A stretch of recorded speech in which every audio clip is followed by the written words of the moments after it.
nachirena Yes, Mataji. Sanyasastu mahabaho. Sanyasastu mahabaho. Dukkham aptum ayogata. Dukkham aptum ayogata. Yoga yukto munir brahma. Yoga yukto munir brahma. Nachirena digacchati. Nachirena digacchati. Maybe one more person? Yes. Sanyasastu mahabaho. Sanyasastu mahabaho. Dukkham aptum ayogataha. Dukkham aptum ayogataha. Yoga yukto munir brahma. Yoga yukto munir brahma. Nachirena digacchati. Nachirena digacchati. Okay. So, we can go ahead and read the translation. Avi, would you like to read the translation? Merely renouncing all activities, yet not engage in the devotional service of the Lord, cannot make one happy. But a thoughtful person engaged in devotional service can achieve the supreme without delay.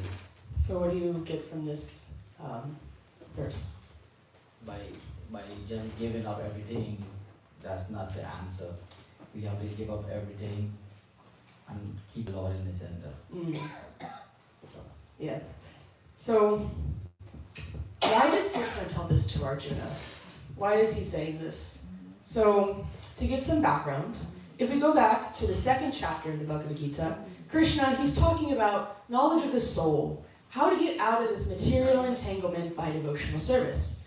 And then he goes into the third and fourth chapter, where he's talking about, like, a person who is situated on the platform of knowledge no longer has any duties to perform and can renounce work and all kinds of sacrificial work culminate in knowledge.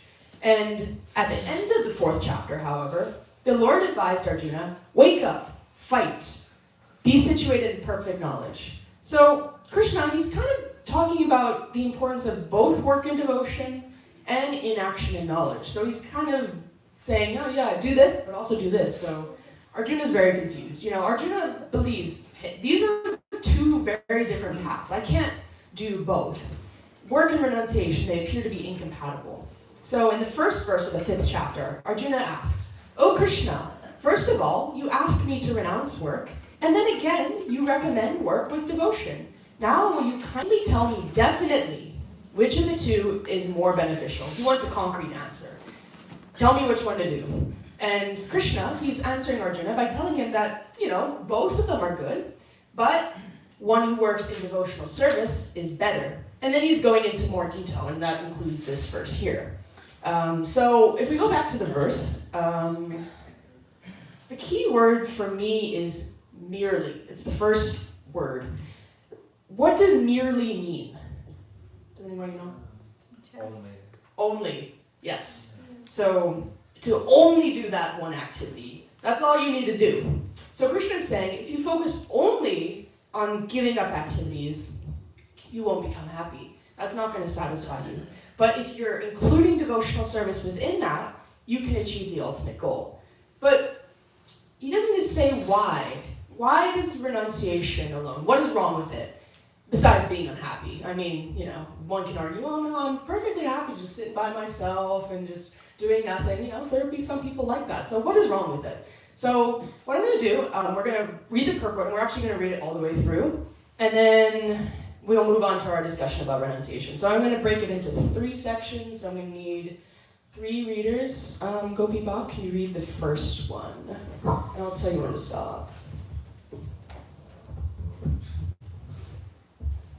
Purport by Srila Prabhupada. There are 2 classes of sannyasis or persons in the renounced order of life. The Mayavadi sannyasis are engaged in the study of Sankhya philosophy, whereas the Vaishnava sannyasis are engaged in the study of Bhagavatam philosophy, which affords the proper commentary on the Vedanta Sutras. The Mayavadi sannyasis also study the Vedanta Sutras, but use their own commentary called Sariraka Bhashya, written by Sankaracharya. The students of the Bhagavad school are engaged in the devotional service of the Lord according to the Pancharatriki regulations, and therefore the Vaishnava sannyasis have multiple engagements in the transcendental service of the Lord. So what did you get from that section? So what I'm seeing here is that the Mayavadi sannyasis kind of have like a one-focused like outlook kind of on life, which is to just simply be detached, whereas here Srila Prabhupada says is that the sannyasis that are Vaishnavas have multiple different engagements, so they're not just like focused on one thing, they're doing multiple different things to connect them to Krishna. Okay, thank you. And then Krish, could you read the second section? I'll tell you when to stop. The Vaishnava sannyasis have nothing to do with material activities, and yet they perform various activities in their devotional service to the Lord. But the Mayavadi sannyasis, engaged in the studies of the Sankhya and Vedanta and speculation, cannot relish the transcendental service of the Lord. Because their studies become very tedious, they sometimes become tired of Brahman speculation, and thus they take shelter of the Bhagavatam without proper understanding. Consequently, their study of the Srimad Bhagavatam becomes troublesome. That's good. So what did you get from that section? I'm kind of confused. But Okay. Nice. I mean, that's a good way to start, that I'm not sure, and then maybe hopefully we'll unpack that. And then, Vidhi, would you like to read the last section? So you'll just read until the end. Dry speculations and impersonal interpretations by artificial means are all useless for the Mayavadi sannyasis. The Vaishnava sannyasis, who are engaged in devotional service, are happy in the discharge of their transcendental duties, and they have the guarantee of ultimate entrance into the kingdom of God. The Mayavadi sannyasis sometimes fall down from the path of self-realization and again enter into the material activities of a philanthropic and altruistic nature, which are nothing but material engagements. Therefore, the conclusion is that those who are engaged in Krishna-conscious activities are better situated than the sannyasis engaged in simple speculation about what is Brahman and what is not Brahman, although they too come to Krishna consciousness after many births. So what did you get from this section? That the Mayavadi sannyasis tire and have like a very dry approach to God, not to God, to renunciation, whereas those that are Vaishnavas are doing it out of love, and so it's like a different approach. Yeah. I always like the language that Srila Prabhupada uses. He uses the word dry, and I really appreciated that word. So I'm going to get back to what Srila Prabhupada is talking about in the purport. But if we think about just the material world around us, and maybe we take a more pessimistic view, we can see that there are so many problems, right? We have water shortages in many parts of our country. You've got wars that are kind of breaking here and there all over the world. Entire species, they're going extinct. The list goes on and on and on. I can go to each one of you and we will probably list a different way. And even if we look, we're like, okay, I don't care about the world. Look in our own small little bubble. We also have many problems in our personal life. Nobody has the perfect life. When things get really tough, especially you just look around you and all you can see is problems. It's easy to just want to retire from everything, just renounce the world. There's just too much. I don't want to deal with it. I'm just going to forget about it all and just get away from all of that, right? After all, you don't have to deal with any of the inconveniences of modern life. If you just, let's say ran away to the Himalayas, you don't have to pay an electric bill if you live in a cave. But even Arjuna himself, in the beginning of the Bhagavad Gita, he wanted to leave the battle and become a renunciant. So we can see that there's kind of this tendency sometimes to just, when things get tough, to just leave. And there are many stories that are told in the Vedas about renunciation, but there's also stories about failure of renunciation. Like, when I think about a success story of renunciation, I think of Dhruva Maharaj, right? He was upset because he couldn't sit on his father's lap. He went to his spiritual master. He went to Narada Muni and said, "What do I do?" He said, "Just chant this name." And eventually, after days and weeks, he was giving up slowly many things. He was giving up food, water, eventually air. So that was kind of like a quote-unquote renunciation success story. But there's also a renunciation failure story. So I want to go into one of those failure stories right now. And it's told in the Ramayana. So there was this sage. This sage was named Vishwamitra Muni. And he was actually a Kshatriya by birth and was a king named Kaushika. Now, one day, he met this sage named Vaishishta Muni. And there's a lot of backstory between these two guys. And it's described in Ramayana, and it involves Vaishishta Muni's cow. But I don't have time to get into the whole detailed backstory. But in essence, Vaishishta Muni, he defeated King Kaushika not once, but twice.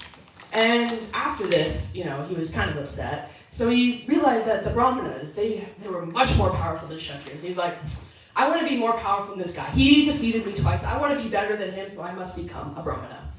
So Vaishishta was a Brahmana rishi. He was the highest among the sages. So he wanted to become one too. So he wanted to be great, powerful, I'm the best, right? So he decided, he's a Kshatriya, I'm going to renounce my kingdom, and I'm going to perform austerities. It is said that he lived only on fruits and roots, and sat in meditation, perfectly controlling the mind by fixing it upon the Supreme, and not indulging in any thoughts of sense enjoyment. He had a one-track mind. He was just fixing his mind on the Supreme. Now this was, I think, in a different yuga where it was a little bit easier to focus, so for him, he could do it. During the cold winters, he would remain submerged in water up to his neck. And water gets cold when it's cold, so he was up to here in cold water. And in the blazing heat of the summer, he sat surrounded by sacrificial fires on 4 sides. Once, for a very long period of time, he stood upon one leg with his arms upraised like this. So he practiced this renunciation for 1,000 years. That's a long time. Then, he helped some guy reach the heavenly planets. There's a whole story in that too. And that kind of used up all his merits that he did from performing these renunciations for 1,000 years. So he kind of went back to square one. So he's like, okay, I used up all that good stuff. I gotta do it again. So he did a second round of austerities to try to reach full Brahman status and increase his power. So, he 1,000 years, arms upraised once again. This time, Indra took notice. And Indra's, he's a devotee of the Lord, but sometimes he gets very proud of his position. And when he sees somebody gaining this power, he's like, he's coming after my post as the king of the heavenly planets. So he decides to send the heavenly Apsara, Menaka, to where Vishwamitra was performing austerities. And these celestial dancers, I was going to wear ankle bells and I forgot, but they wear ankle bells. And so Menaka entered a lake near the sage and just began to bathe. And he was in meditation, and all he heard the ankle bells tinkling. Like I said, I was going to wear my ankle bells so you could hear it, but it's just like a little ding, ding, ding, ding, ding, ding. And he just fully opened his closed eyes. And Vishwamitra, she was right in front of him, and it was over just like that. He spent 100 years enjoying her company. And eventually, after that 100 years, he was like, yeah, there you go. Just that little sound was enough to, another 1,000 years wasted, basically. And eventually he's like, oh my gosh, what have I done again? So he went back to meditation. He did it for another 1,000 years, failed again because another Apsara came. Now this time he wasn't like disturbed, he actually cursed her to become a stone, whole different story. And then so he did it a 4th time, a 4,000 years, and only after that attempt did Brahma give him his desired blessing of power and greatness and whatever. And then after that time he's like, well, I want to defeat Vaishishta Muni, but I don't really want to do that anymore. So they actually became good friends. So, what can we learn from that sort of story? Maybe earmuffs. Earmuffs? Okay. I'll get you earmuffs for Christmas or something so that when you're in renunciation you can pay attention. Anything else? Don't renounce artificially. Don't renounce artificially. So that's kind of like the whole point, right? This run away to a cave and give up everything kind of mindset didn't work for Vishwamitra until 4,000 years later. None of us lived for 4,000 years. I hate to break it to you. But there are many people that they think like this, you know? If we go back to Srila Prabhupada's purport, he's comparing, right, Mayavadi sannyasis and Vaishnava sannyasis. And they have, the Mayavadi sannyasis have this one-track mind. They want to focus on studying Sankhya and then speculate about this. What does this mean? They just try to concoct some sort of understanding. And they reject anything and everything material. They're like, this is just material, it's not gonna help me spiritually, forget it, I don't want it. So this kind of thinking is what it's like artificial renunciation. Because this type of renunciation, it's only surface level. So, right, the beginning of Zoom, when the new year starts. New Year's resolutions, right. They're gonna cut out sugar. I'm gonna go to the gym. I'm gonna get rid of my social media accounts. Resolutions are broken within the first month. Why do they fail? Why do New Year's resolutions fail? Lack of discipline. Lack of discipline, okay, that's a good one.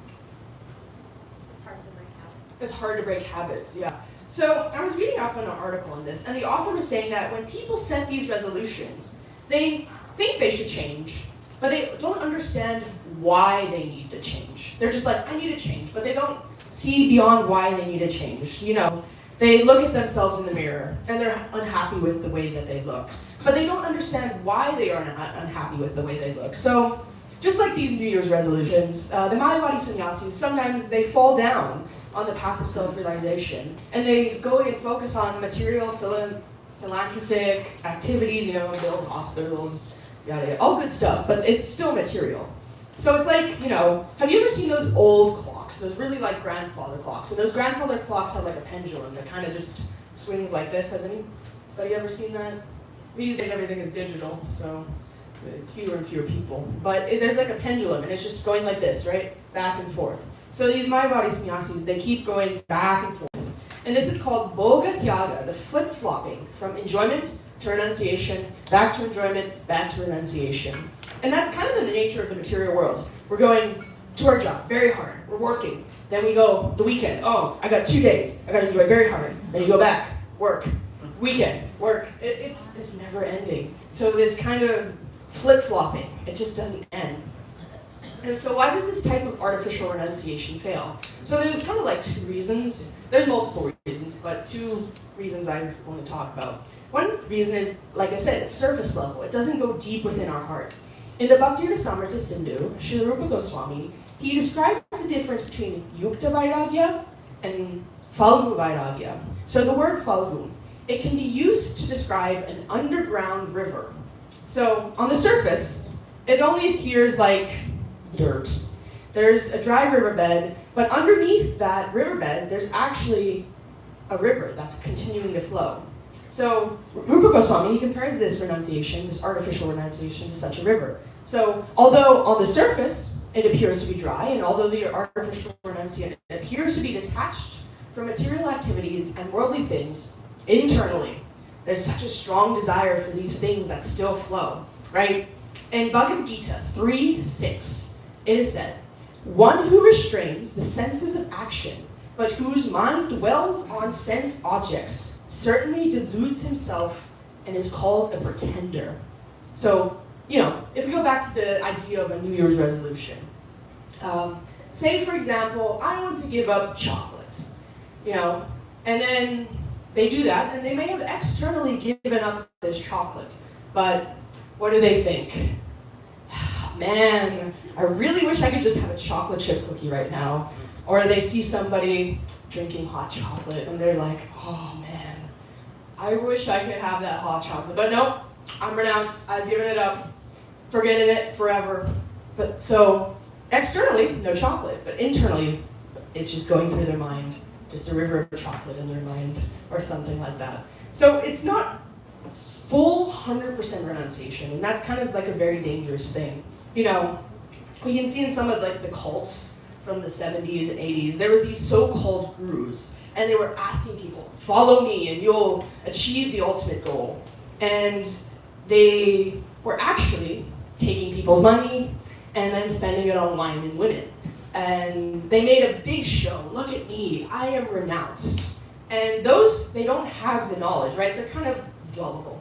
They may think, oh yeah, this guy, he seems very renounced. I mean, he doesn't even touch money. You have to like put it on the basket over there, and he doesn't even touch money. He's so renounced. But are they really renounced if they're taking that money and then spending it on something that's forbidden?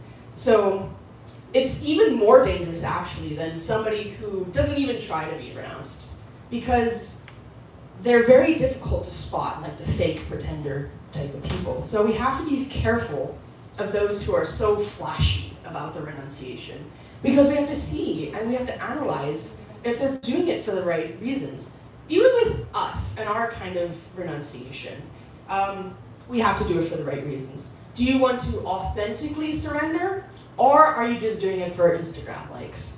You know, you set up the camera in the corner, and then you press play, and then you do some little thing, and then you go back to the corner, turn off, and then you post it on Instagram. And it's the caption's just trying to be renounced today. Is that real renunciation? Yes. Yes, okay. That's the next Iskandar Orlando Instagram video. Perfect. Chaitanya Mahaprabhu, he told Raghunath Das Goswami, after he told him, Raghunath was like, I just want to give up all my wealth. And he said, you should not make yourself a show-bottle devotee and become a false renunciate. For the time being, enjoy the material world in a befitting way and do not become attached to it. So we gotta be careful about surface-level show-bottle renunciation. And on the other hand, you got this other idea where it's you got many schools of thought. Buddhism, Taoism especially, they focus on being completely free from desires. I don't want to desire a single thing. But that's kind of another reason why artificial renunciation doesn't work. It's kind of impossible to be desireless. It's our nature as a living entity to have desires. A leopard can't change its spots. A person can't be without desires. If you have no desires, you're probably dead.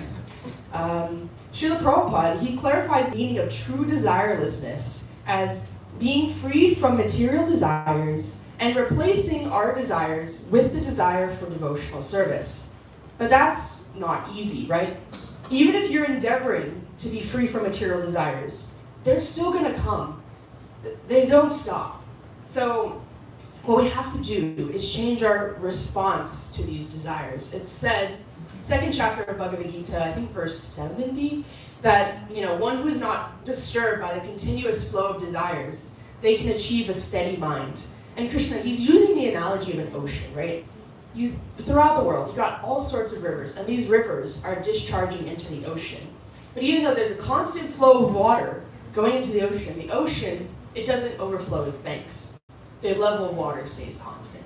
So similarly, we have to have different desires. They enter our mind. But one who is not disturbed by these desires, they just let it flow through their mind and just be peaceful about it. So we have to reject this idea of that it's possible to be desireless, and we have to change our thinking about desires. So that's kind of like a crash course on artificial renunciation. So now that we've defined artificial renunciation, what is true renunciation? The type of renunciation that we should strive for. Any ideas? Rejecting anything that's not devotional service. Rejecting anything that's not devotional service, okay. Anybody else have any ideas? Identifying the self with the not self. Okay, identifying yourself with the not self. Well, I'm going to say what Srila Prabhupada says in the purport of Bhagavad Gita 1848. He says, real renunciation means that one should always think of himself part and parcel of the Supreme Lord, and therefore think that he has no right to enjoy the result of his work. Since he is part and parcel of the Supreme Lord, the results of his work must be enjoyed by the Supreme Lord. This is actually Krishna consciousness. the person acting in Krishna consciousness is really a sannyasi, or one in the renounced order of life. So it's kind of someone who neither hates nor desires the fruits of activities, Nowhere in this statement does Srila Prabhupada say, give up your activities. He's saying, understand your position as part and parcel, enjoy the results of your work we don't really have any rights to, and act in Krishna consciousness. So we can continue to do our work, but when we get the result, we offer it to the Supreme Lord. There's this common Christian saying, and it says, money is the root of all evil.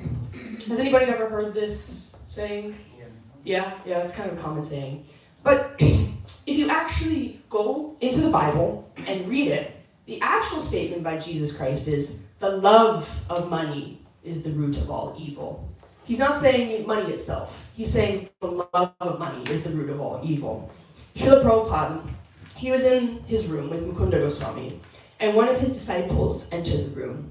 And Prabhupada asked, how are you liking this Krishna consciousness? And she replies, oh yes, I'm liking it very much. I feel like my life has changed so much. And then he turned to Mukunda Maharaj and asked, so, Mukunda, you have cast so many pairs of kartals from the ones that I have bought, but I don't see any of these devotees with these kartals. And then so the disciple, she chimed in and was like, well, he's charging money for these kartals. And then Srila Prabhupada turned to her and said, oh, charging money is bad? You must understand that anything that is used in the service of Krishna is not bad. It is good. Money is not bad if it is used properly. So one who is artificially renounced, they might see money and they just go like this, right? They curl their hand away. I'm renounced, I don't need that money. But we as devotees, somebody tries to give us money, yeah, we'll take that. And we'll use it in the service of Krishna, right? So again, trying to change the way we think about our desires and how we should get away from that material desire mentality and get into that devotional service mentality. So I feel like one person that embodied true renunciation is Maharaj Ambarish Prabhu. And it is said in the Srimad Bhagavatam that he ruled the entire world and achieved opulence and prosperity on earth. He was the king of the entire world. However, Ambarish, he didn't care for it at all. He understood that everything in the material world is temporary. But did he give it all up? No. There's a famous verse, right, in the Srimad Bhagavatam, and it describes how he engaged all of his senses in the service of the Lord.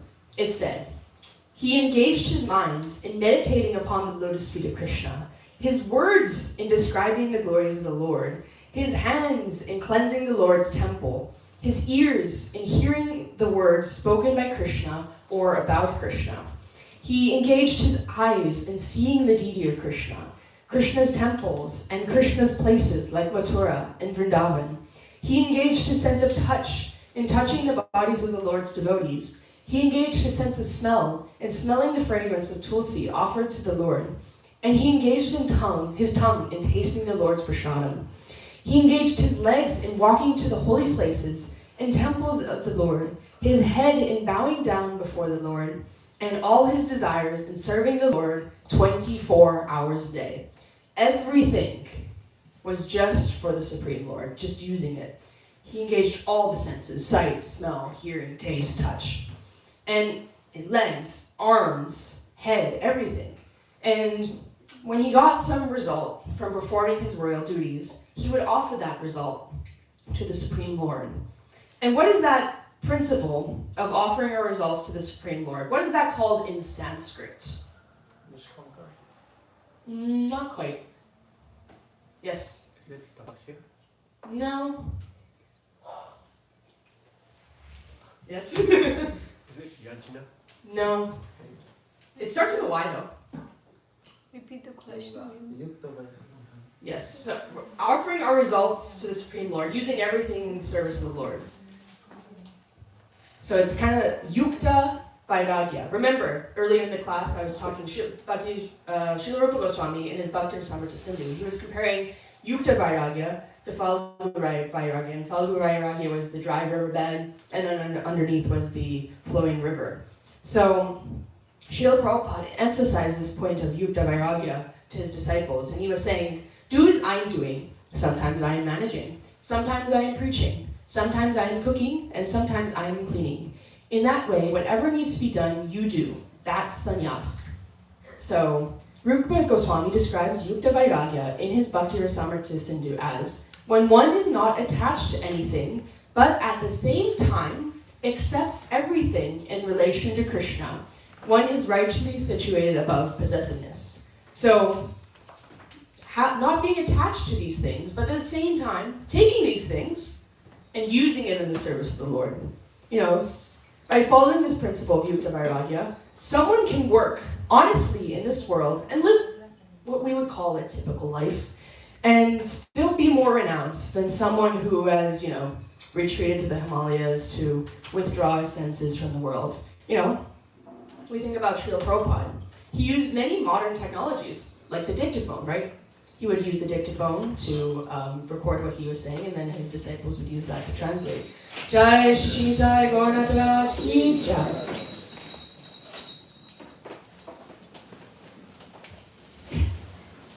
So, and then if you think about the Gaudiya Mission logo that we put up on the screen yesterday, it was created by Bhaktisiddhanta Saraswati Thakur. And in one of the sections, it was the printing press. And he would use that printing press, of course, to print books and that sort of thing. And it was said that Srila Bhaktisiddhanta Saraswati Thakur, he would also make these elaborate diorama exhibits. Diorama is like, you know, you create a scene basically in like a cardboard box. And so he would make these exhibits about, you know, different principles within the scriptures, and he would invite people, come look at these exhibits. Now, one who is artificially renounced may think, you know, hey, these are like useless material things. Why are you even touching them? They're just gonna help you fall. You're gonna fall down on the path, right?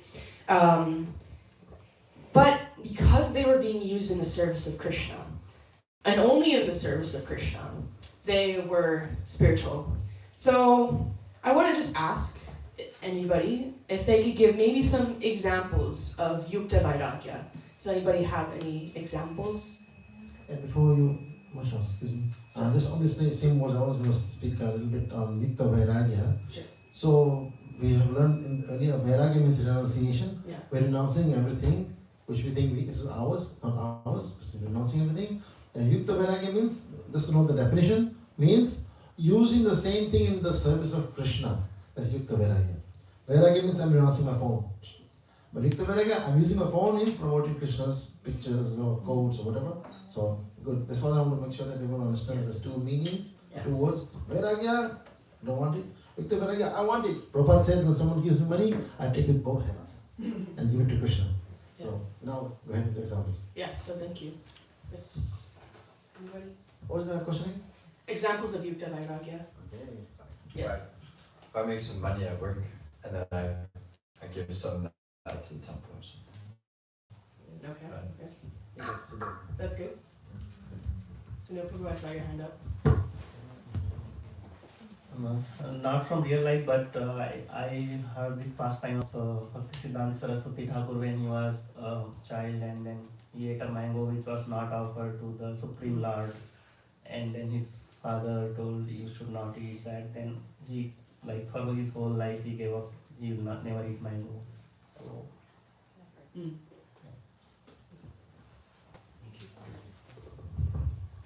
Yes. Using airplanes to go visit the holy town. Yes, airplanes to visit the holy dams. That's a good one. Any others? Yes. If you have flowers, you plant. Like if you have a love or affection for like the garden, you plant flowers, roses, whatever. Bring it for the Lord. Yes. Yeah, don't come here and pick the flowers off the Lord here. Yeah. Grow your own plants. Or, you know, public flowers too. Use your money for Christian service. If you're musically talented, singing. Yes. Instead of singing for name and fame, singing for the pleasure of the Supreme Lord. Yes. This microphone and computer you are using. Yes. For the service of Krishna. Yes, this is true. even if you're not musically inclined, still singing Yeah. for the Lord and listening. Yes. See? Everybody can sing for the Lord.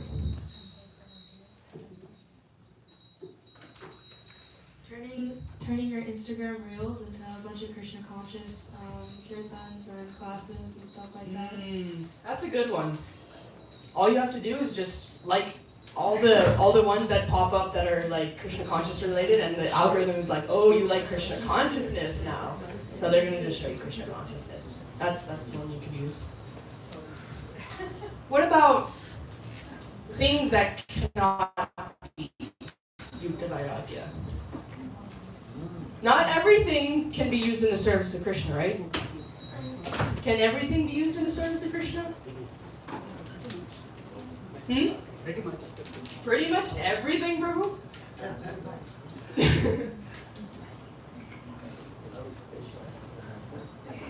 You think so? Yes. Offering meat to Krishna. Can that be used in the service of the Lord? Yeah. Can you use gambling in the service of the Lord? If you give the money to That's a little bit tricky. We're not fond of it. We're not in this yuga. So, I would say 99% of things can be used in the service of the Lord. But there is 1%, I would say, that probably you can't. You can try. You can try your hardest to use it in the service of the Lord, but sometimes it's impossible. So continuing on this point of Yukta Vairagya. So this path of Yukta Vairagya, it's the more compassionate path, I would say, than just renunciation. So I was reading an article that was written back to Godhead, and it was titled, "What is Real Renunciation?" And the author is talking about this compassion. You know, by leaving everything, and let's say you really just want to go to the Himalayas, so you leave and just sit in a cave for the rest of eternity. So we're closing down our hearts, and we're losing our innate compassion for other living beings. But why is that? We're giving up other than Yeah, it's what can I do to benefit me? Can I want to give up, so I'm going to go away and renounce for myself. And that's selfish, right? Since it only benefits us. You know, when Arjuna, in the beginning of the Bhagavad Gita, he was talking to Krishna. He was seeing all of his kinsmen that he had to kill. He was saying, I should put down this Gandiva bow, leave my duty instead of killing my kinsmen because we'll be tainted with blood. And so he also wanted to leave his duty and just renounce everything. However, what was Arjuna's duty? He was a Kshatriya. And the duty of a Kshatriya is to protect his citizens. You know, maybe he's going to gain some personal peace by not killing his cousins, right? But what would happen to the citizens of Hastinapur if he neglected his duty? I mean, one can't really know for sure because that didn't happen. But if the Kauravas were victorious in battle, it would leave the citizens under the rule of the Kauravas. And, you know, why were they fighting against each other? It was kind of like one could say, a good versus evil kind of fight. So I guess you can kind of concoct your own things from there. But we don't want that. We don't want to be selfish. We want to help others who are suffering in this material world to come to Krishna consciousness. Prahlad Maharaj, he says in his prayers to Lord Nrsimhadev, "My dear Lord Nrsimhadev, I see that there are many saintly persons indeed, but they are interested only in their own deliverance, not caring for the big cities and towns. They go to the Himalayas or the forests to meditate with vows of silence, Mauna Vrata. They are not interested in delivering others. As for me, however, I do not wish to be liberated alone, leaving aside all these poor fools and rascals. I know that without Krishna consciousness, without taking shelter of your lotus feet, one cannot be happy. Therefore, I wish to bring them back to shelter at your lotus feet." You know, that's one of the reasons why we go out on book distribution, right? We go and give people these books to hopefully bring these souls back with us to the spiritual world. So we kind of want to reject this idea of renouncing because it's kind of this selfish ideal, and we want to get this compassion in our hearts and try to bring as many people as we can to this temple, to Krishna consciousness. And I'm going to go back to the verse here.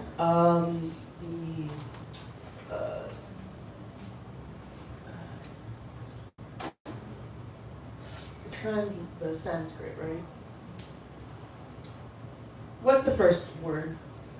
Sannyas. Sannyas.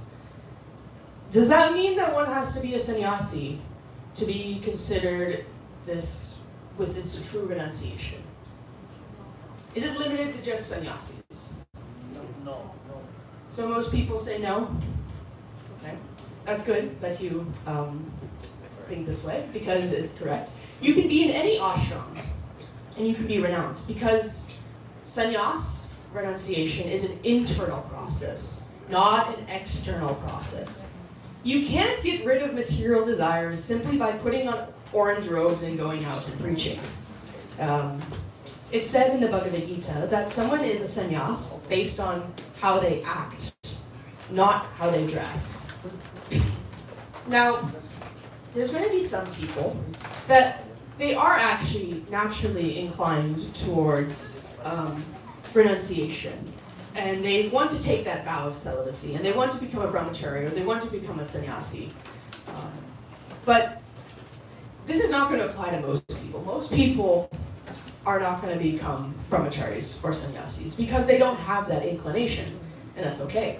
My brother's a brahmachari, and he always says that you shouldn't become a brahmachari if you don't think that you can take that vow of celibacy and take it seriously. So, we have to find our own path in life. We can't imitate. Because the most important thing is to have love in your heart, love for the Supreme Lord. And that love can be achieved in any ashram. Chaitanya Mahaprabhu, he says in the Chaitanya Charitamrita, Madhya Lila, better to remain at home and chant the holy name of Krishna always. Instruct everyone to follow the orders of Lord Sri Krishna as they are given in Bhagavad Gita and Srimad Bhagavatam. In this way, become a spiritual master and try to liberate everyone in this land. If you follow this instruction, your materialistic life at home will not obstruct your spiritual advancement. You know, we can see a lot of Chaitanya Mahaprabhu's associates were grihastas. So we can be in this family life, and this won't obstruct our spiritual advancement. But we have to structure our family life in a way that helps us advance in Krishna consciousness, as advised by Chaitanya Mahaprabhu. You know, although detachment is encouraged, it's not meaning you should go to your family members and say, honey, I'm detached now. I don't love you anymore. You know, that's kind of like false renunciation. Sorry. That's not what you should say. That's not real detachment. You know, we can engage with our family members in Krishna consciousness. Honey, let's go to the temple and do some service together. How does that sound? True love. Yeah, the correct answer is yes, dear. For husbands. So, I have this book, and this book is by Devaki Devidasi. She gave a couple lectures here in Orlando. Was it this year or last year? I can't remember. This year. This year? Oh my gosh, the year just passes by so quickly. And it's titled Family Life as an Ashram, Secrets of Success. And it's kind of like this whole book is structured on how to structure your family life in Krishna consciousness. And it gives many tips. So I was reading through this book and I found a couple of tips that come from this book. So one should create a culture of sadhana in our home.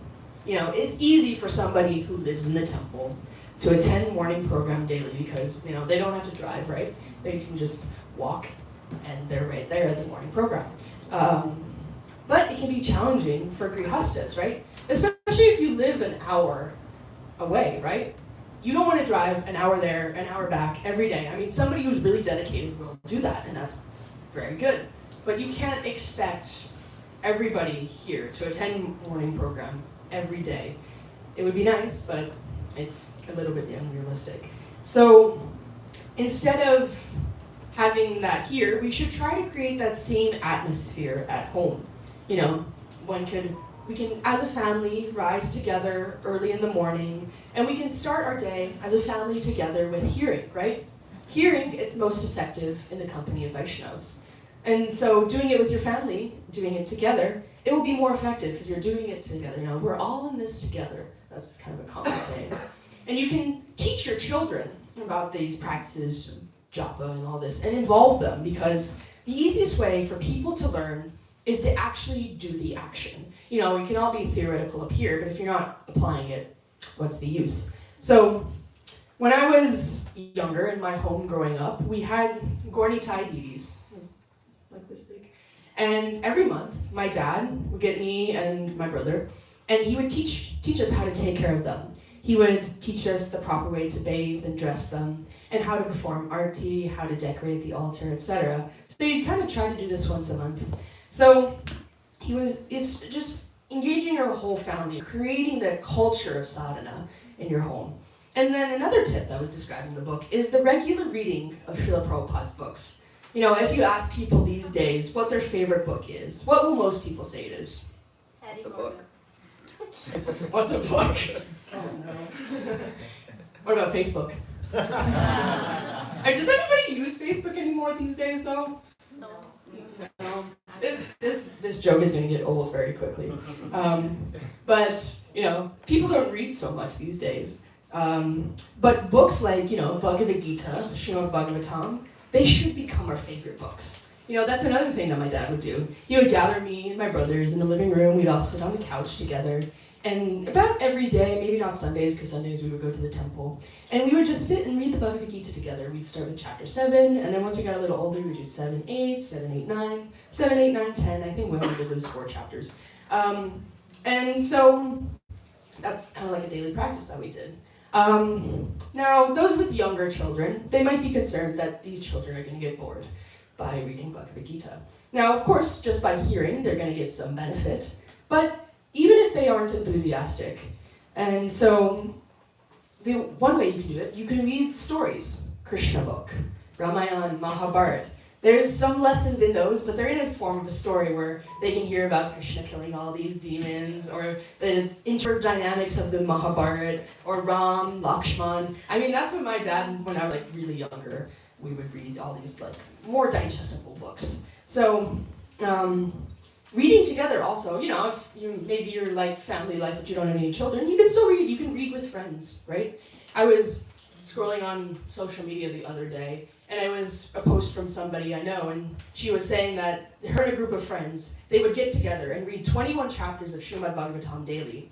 And they took them about 2.5 years, 3 years, I don't remember how long it was. But they read the entire Srimad Bhagavatam, and they did that all together. You know, all they would do is just have a WhatsApp group, and they would be like, okay, every day they'd be like, I read my pages, or then if there was some discussion that come up, they would discuss that. So by that, they finished the entire Srimad Bhagavatam, and it only took them a few years. So you can do that here. You know, you can get the support of your friends, and you can commit to reading. So even if you don't have children, you can still read together. So those are a couple of tips that how to cultivate that culture of sadhana. So in this verse here, Bhagavad Gita 5:6, Krishna is telling Arjuna, it's best to act in devotional service. But why is action? Because you think renunciation is kind of like an inaction, and devotional service is kind of an action. But why is action such a key part of our spiritual journey? It's kind of our nature, right, to be active. For example, if you want to keep a child quiet, it's difficult for them to stay quiet if you just tell them, just sit right there. Some children are very nice and they will do that, but most children are just kind of going to fit in it and start banging, making some noise, right?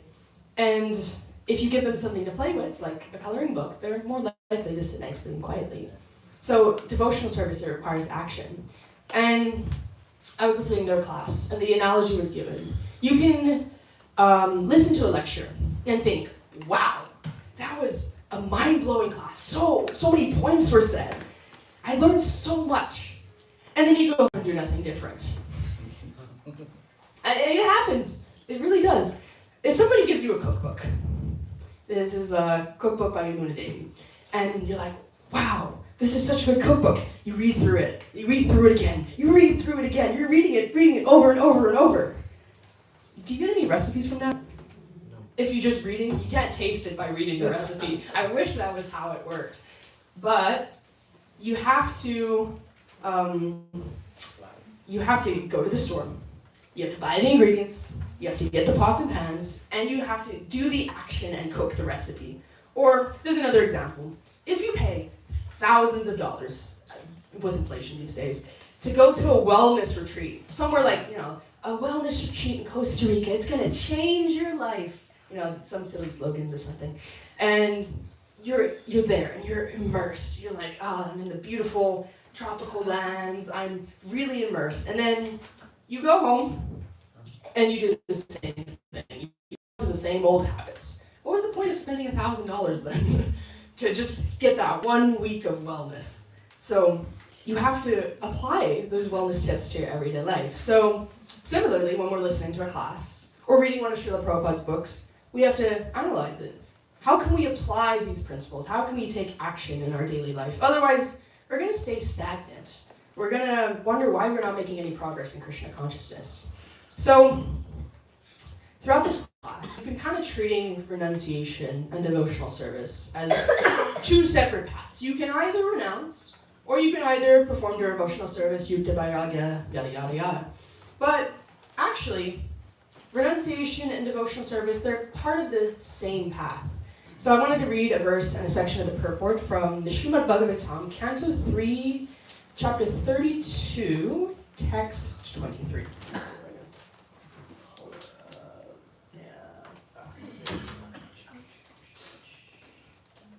Navya, can you read the translation?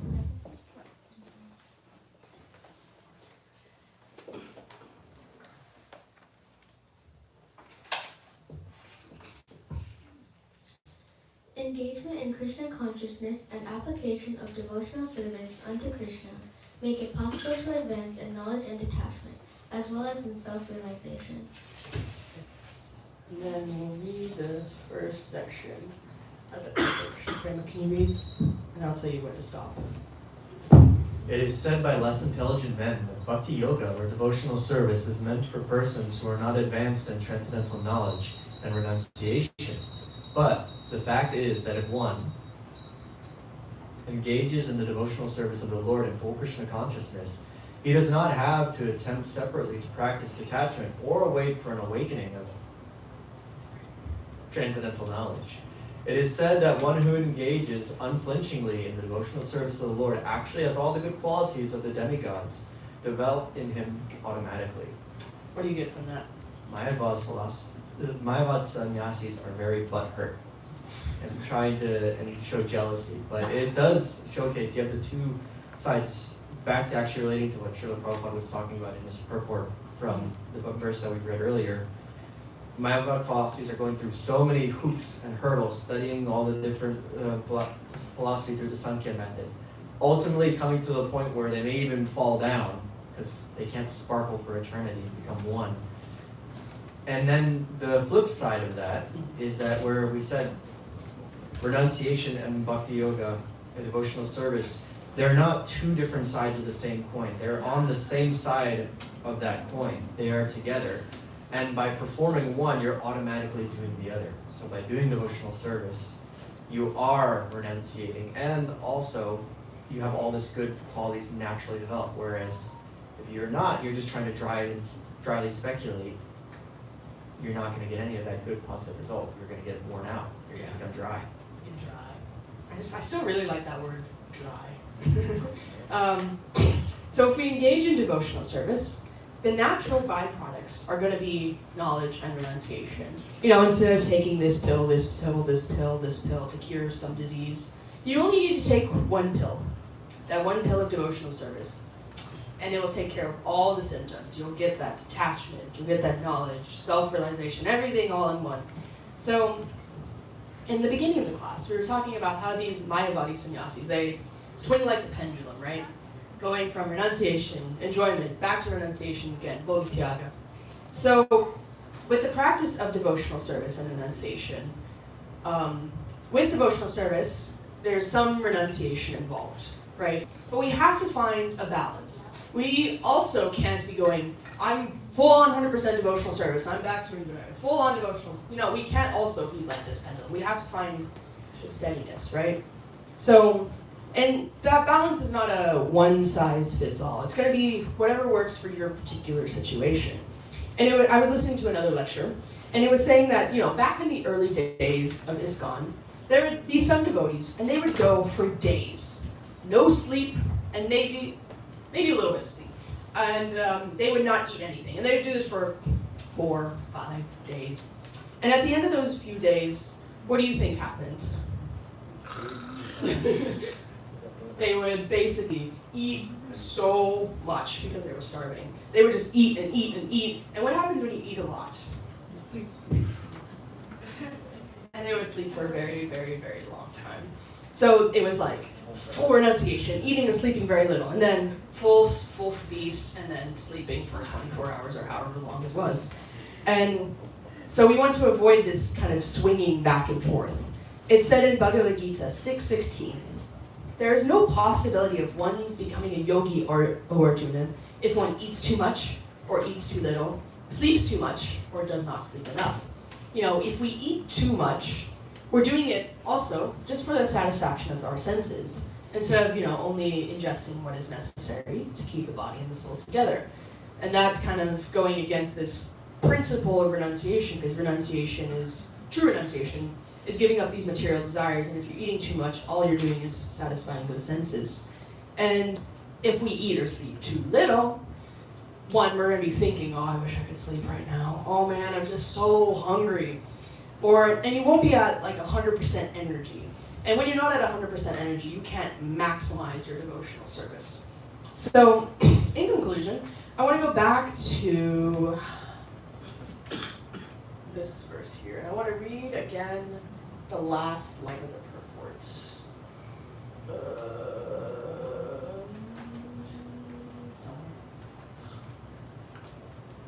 Yes. Therefore, the conclusion is that those who are engaged in Krishna-conscious activities are better situated than the sannyasis engaged in simple speculation about what is Brahman and what is not Brahman, although they too come to Krishna consciousness after many births. So, if you've listened to this whole lecture and you're like, okay, you made great points, but I don't believe you.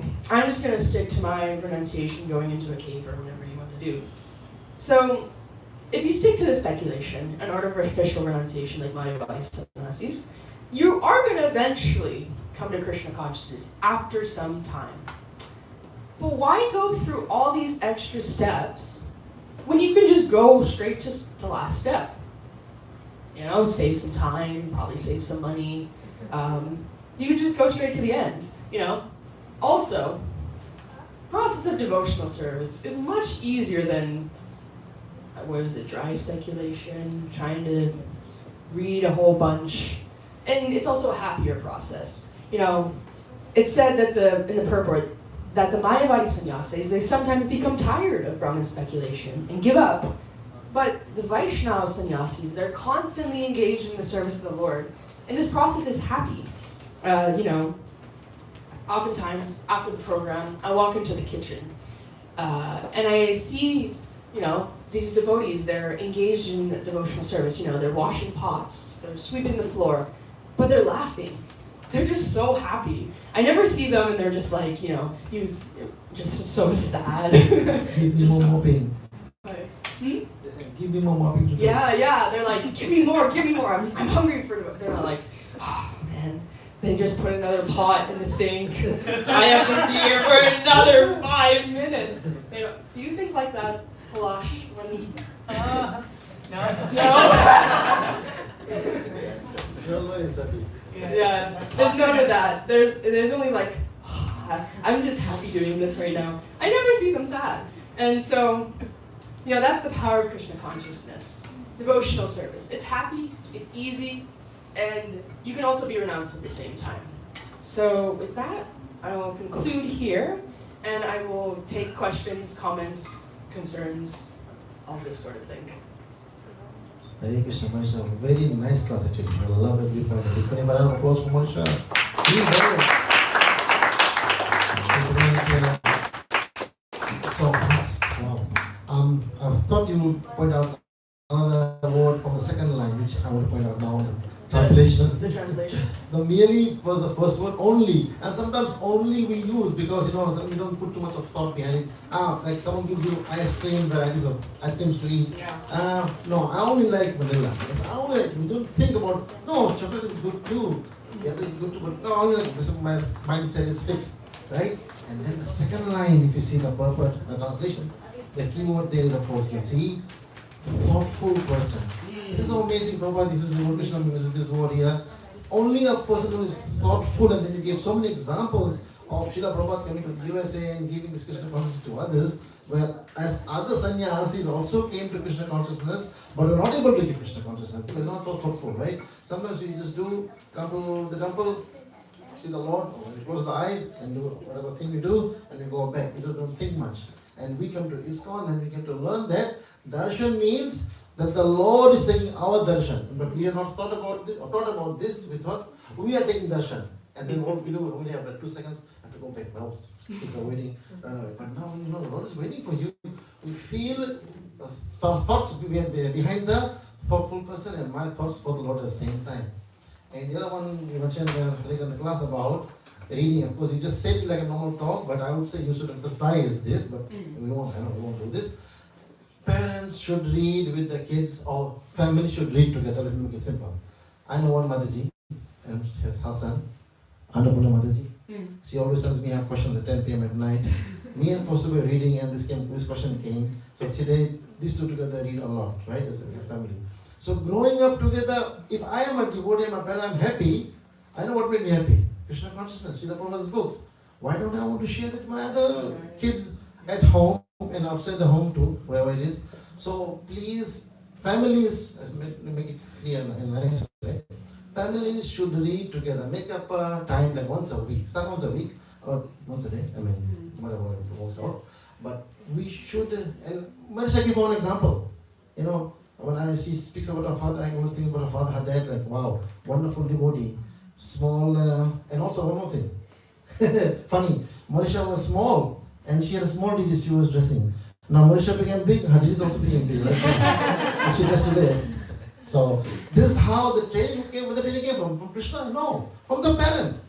The love was taught to her from the parents as teachers, and same thing, she grew and the ditties grew, and now she's serving the Lord with the same thing, nothing changed. So as families, we make sure that, oh, my son is not coming to Krishna consciousness, my daughter is not this. Hey, Baba, you do this together. And if you have a lot of examples right here, and go together. That's what Prabhupada came here. He sacrificed his family. His wife and kids were not so much into this, but after that, he had the whole world as his family. So we have gotten these examples by Srila Prabhupada, by the person who's speaking classes, by so many people here. So we should take its advantage. And also, Mataji, you answer about how to apply this in our life. Practical application. Sometimes we have this word like simple words, but every words or question that we have in our mind is mentioned in the Bhagavad Gita. Practical application, what is another word for practical application? Action. Action in Krishna consciousness. So it's there, right? Yeah. I see this question, so we can also read chapter 5 to find out more, but I give you the answers to it, but you can find it too. Yes. Thank you once again, Marisha. Hare Krishna. Yes, all glories to Srila Prabhupada. Every word is selected with thought. He was a thoughtful person. Everything was, he didn't just put a word out there just to put it out there. It had a reason, it had a meaning, so yes.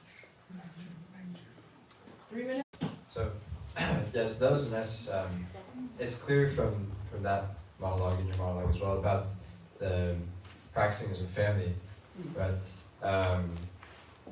But you mentioned you get a cookbook or you see a really nice class and you see all these points about, you think, oh, I'm enlightened now, I figured it all out. But then you go home and you don't do anything. Yeah. So, this is my question, maybe Prabhu answered it, what is the highest on the priority list that I listened to your class today, and what would please you the most that I go home afterwards and do right away? Well, you're already here, Prabhu. You're already home.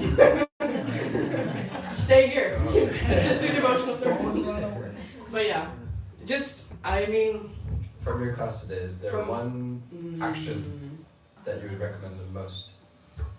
that I would recommend the most. Become sannyas. Read Srila Prabhupada's books. Yes. Don't. If you want to become sannyas, more power to you. But if No, you you don't, have to become sannyasi from the heart, from Yeah. inside, not from the clothing. yeah, sannyas is internal, right? Not external. So we can all become He said sannyas. that he gives something back to Krishna, just give all everything to Krishna. That's also an option. But yeah, just keep going, keep engaging in devotional service, and maybe try to see where it can just take it to the next level, right? Because everything, if we're stagnant, we're not going to make any progress. You got to analyze your life every week, every day, however often, and just say, okay, my life is like this. How can I take it to right here?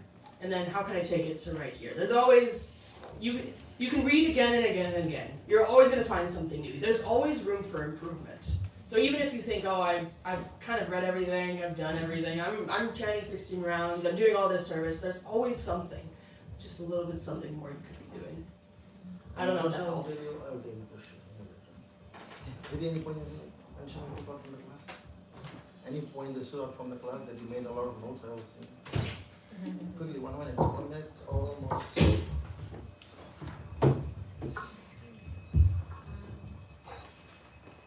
I think my takeaway was that that we mentioned it already, but that sannyas is internal, renunciation is internal, not external.